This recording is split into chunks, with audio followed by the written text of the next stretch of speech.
An alliance of Islamic parties led by Jamaat-e-Islami is going to be formed in this election. I was hearing such talk and we saw 2 or 3 other parties, especially the Islamic movement, along with Jamaat-e-Islami. They are having this talk. They are trying, they can do it, they were showing such optimism. But I want to talk a little about a report, and based on that we will bring this talk forward. If this effort is not successful, the fact report says that this effort is not being successful. In fact, it is not supposed to be. Why is it not being discussed, and whether it can make Jamaat more unstable? And I want to interpret its recent bizarre claim that it has something to do with proportional representation in the lower house. The report was published in a different era. The headline is that Jamaat is trying to form an alliance in the election, not with most Islamic parties. Here it is being said that despite trying with many, it is not working out in the end. Now there are several comments. A leader of Jamaat, Shafiqul Islam Masood, says that they want to move forward with everyone. Everyone has the support of people from all classes. They are officially saying that they are working to form a grand alliance. Before this, many other leaders have made such statements, in fact, in Jamaat. Now, I have read a lot of people in this context. We need to know these things. This will be a record of our history. Jamiat Ulema-e-Islami Secretary General Maulana Manjurul Islam Effendi said, "From the party point of view, I do not see any possibility of an alliance or a partnership with Jamaat-e-Islami. So far, the party has not decided to go into any alliance with the next elections in mind. However, it is continuing to think about an alliance with others except Jamaat-e-Islami. We will remember one thing. Islamic movements other than Jamaat-e-Islami do not do Islamic politics. They do not do Islamist politics. They can go with such parties, but they will not go with Jamaat. We have to keep this thing in mind. Why am I coming to that later? Maulana Mamunul Haq of Khilafat Majlis says that although Jamaat-e-Islami was at the beginning of the unity process, it is not going to join hands with Islam. It is a very clear-cut statement. He says that there has been no official discussion. The difference between Jamaat and our thinking is huge. Our thinking is traditionally different from that of Maulana Maududi. That is the main difference. Besides, there is room for difference between Jamaat and our larger Islamic Ummah's thinking. For these reasons, the mainstream scholars did not support Jamaat-e-Islami. Mufti Shaukat Hossain Razi, Secretary General of the Islamic Unity Alliance, says that the scholars of Jamaat at the field level have a negative perception of the scholars about the Jamaat. The Islamic Unity Alliance always works with the scholars. They say they will not go beyond that, and they have not taken any decision on the alliance elections. The central Nabi Emir of the Khilafat movement said, Mujibur Rahman Hamidi, if they are politically connected with Jamaat, they are with the Qawmi Madrasa-based political parties for alliances and votes, and he says that no one is interested in Jamaat with them. So, the Qawmi are making an effort themselves. We know that the Islamic leaders who are centered on Qawmi Madrasa are saying that they can unite with their political parties. Maulana Azizul Haq, Joint Secretary General of Nahale Islam Party and Hafizat-e-Islam, says that we always want the Islamic power to be united. However, there is no decision regarding unity in the matter of Jamaat. They say that they run the organization under the leadership and advice of top scholars. They will not take any decision without them. Amir of Khilafat Majlis, Maulana Ahmad Ali Qasimi, said that we do not want to say that they are going to join forces with us. However, they say that they want unity of Islamic power, etc., etc. They are also discussing with BNP. We keep in mind that once again, Islamists who practice Islamist politics can go with BNP but not with Jamaat. This is the perception. The party led by the peer of the Islamic movement Charmaneh is rather trying a little.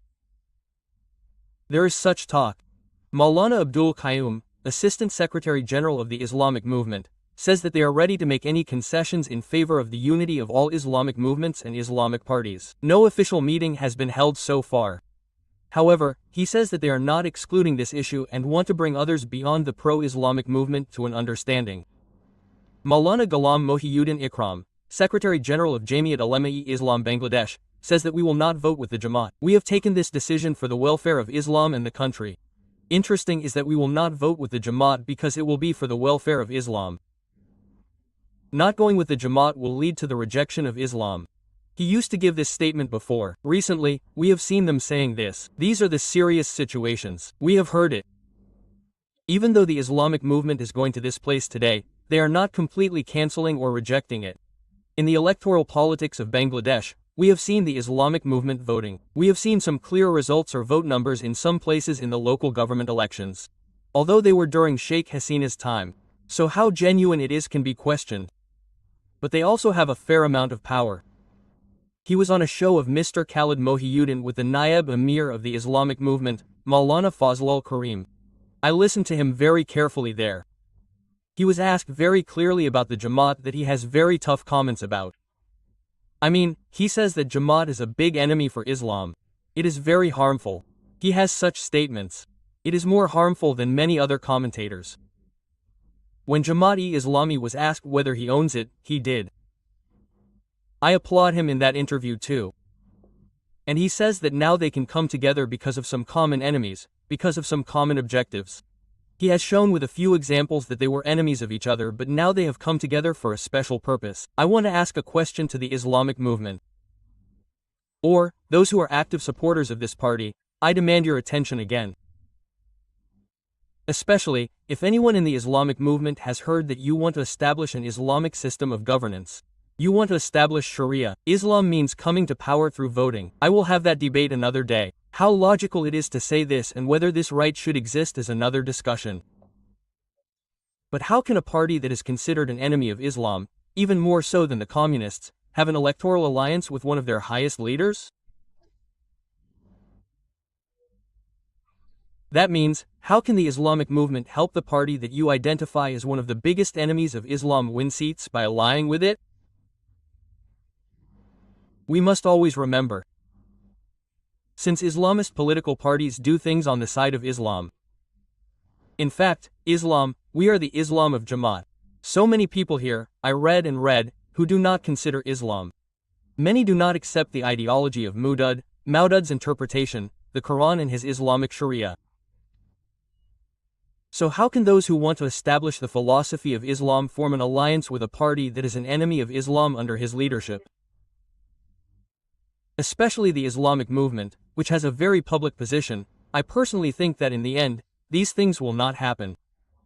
It should not happen, it really should not. Because, by making such statements, since they do politics with Islam in mind, it would be wrong to show such a strategic alliance.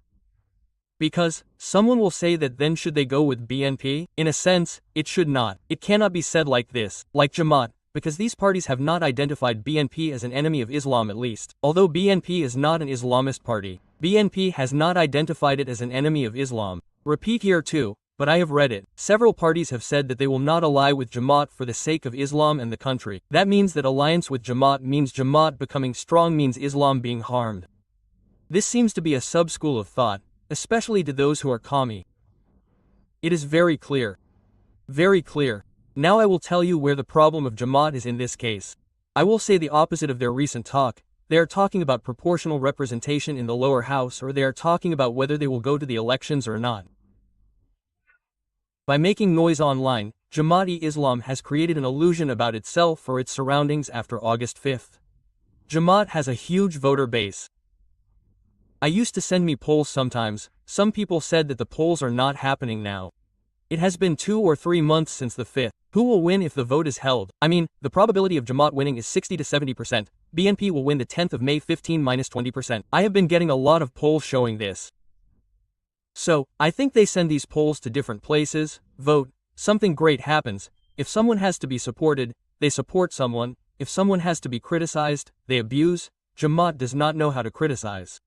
I will talk about this one day. Jamaat is basically a party that behaves fascistly. I do not see much difference between Awami League and Jamaat. Why not? Since I myself admit this, I will show it clearly. In any case, because of this, they have this kind of perception, they have become a big political party. Now, if Jamaat goes to the elections alone in this election, the situation it will face against BNP can destroy Jamaat's political future. If Jamaat achieves the high even in this election that I have seen in personal conversations, or some have said on record, that means they can get more than 50, even 770, 80 seats. Many people think like this. If he comes to 15 to 20 seats and gets reduced, his future in politics is very tough.